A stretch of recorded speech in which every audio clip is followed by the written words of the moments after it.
It's tax season, or as Donald Trump calls it, would you get off my back already? And the Biden administration has been making a big effort to make tax season a bit less painful. The Inflation Reduction Act, which the president signed last August, includes $80 billion in new funding for the IRS to hire new employees and upgrade its technology, and it's working. The IRS is doing much better at processing our returns and answering our questions about how to file correctly, and that's great. Better enforcement of tax laws means more money for all the many, many things the government does: Social Security, Medicare, infrastructure, not to mention scraping off the feces smeared on the Capitol walls by the Proud Boys. Clearly, the new funding is long overdue, and in addition to paying for immensely popular programs, it will help reduce the deficit. So everybody's got to be happy about this. Everybody, right? Am I right? Democrats want to spend $80 billion to hire 87,000 more armed IRS agents to terrorize Americans. They want to add 87,000 IRS agents that can use deadly force to go after American families. They want to turn the IRS into the Gestapo. They are arming up the IRS like they're preparing to take Fallujah. A little like James Bond, but instead of hunting down evil maniacs, these agents hunt down and kill middle-class taxpayers that don't pay enough.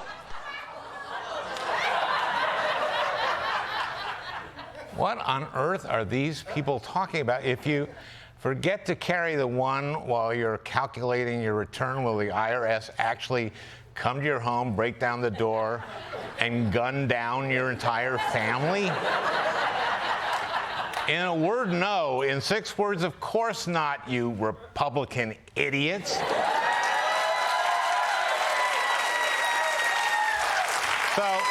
So let's talk about what the IRS money is really going for in another installment of Long Story Short.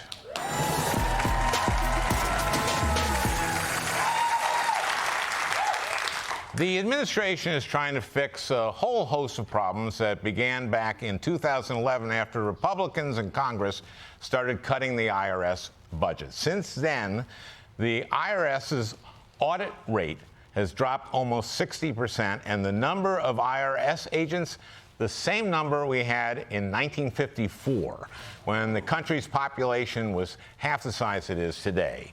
And pediatricians treated sick children by prescribing them menthol cigarettes.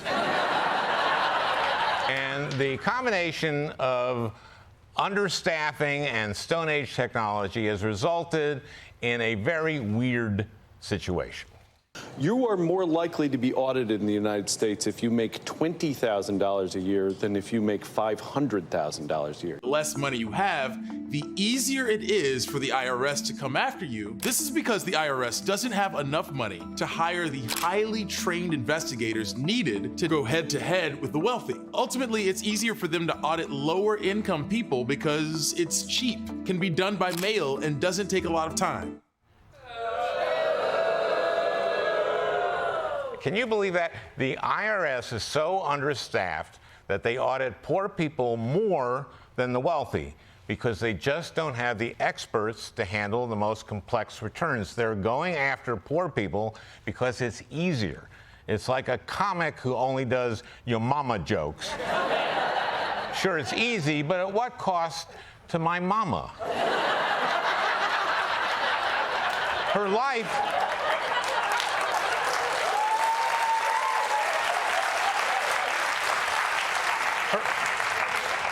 Her life is difficult enough. Do you know how hard it is to find a belt the size of the equator?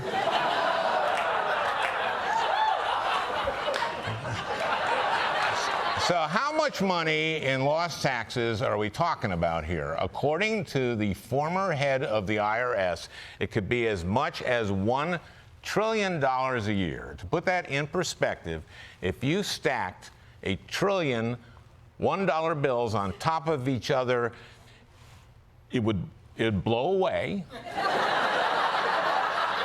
It'd be ridiculous to even try that.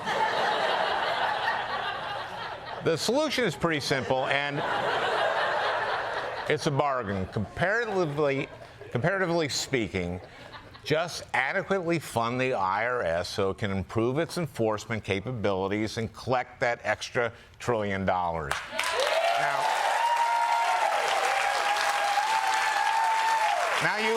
you would think Republicans would love an extra $1 trillion in revenue.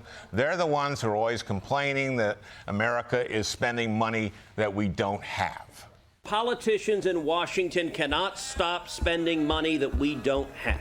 Let's live in reality. We have a spending problem. We have a dramatic spending problem. If you had a child, you gave them a credit card, and they kept hitting the limit, you wouldn't just keep increasing it. You'd first see, what are you spending your money on? So we're going to look at every single dollar spent. We're going to audit it. If you're going to have a party, you have to pay the band.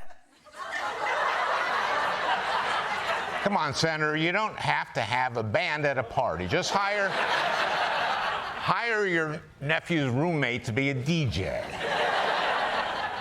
Just think what we could do with an extra $1 trillion a year. We could begin to retire our national debt and balance our budget, or we could do some new things that would be worthy of a great nation. We could have universal pre-K.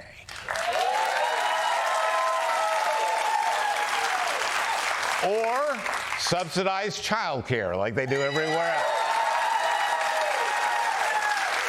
We could eliminate federal income taxes completely for the bottom 90% of American households. And this isn't just lefty liberal pie in the sky stuff with $1 trillion.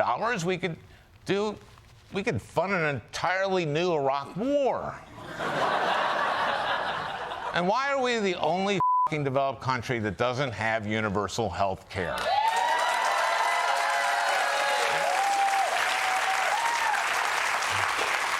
And it doesn't have to be single payer. We can have a public option, which we should have done in the first place, Lieberman.